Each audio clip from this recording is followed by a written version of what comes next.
এটি অত্যন্ত সুন্দর একটি হামদ, আল্লাহর প্রশংসা ও গুণগান। কথাগুলো খুবই ভক্তিপূর্ণ এবং সরল ভাষায় আল্লাহর মহিমা, মালিকানা ও দয়াকে প্রকাশ করছে। আমি আপনার জন্য এই গানটির মূল ভাবগুলি একটি সংক্ষিপ্ত বিশ্লেষণ আকারে তুলে ধরছি। গানের মূল ভাব, সেন্ট্রাল থিমস, একত্ববাদ ও মালিকানা, তাওহিদ।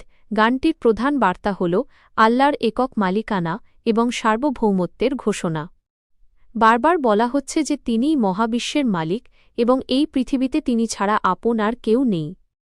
আল্লাহর দয়া ও গুণাবলী, আল্লাহকে দয়ার সাগর এবং রহমান, পরম দয়ালু হিসেবে বর্ণনা করা হয়েছে, যা তার অসীম করুণা প্রকাশ করে।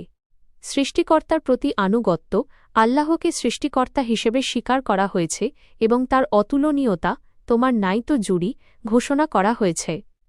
সকল সৃষ্টির প্রশংসা,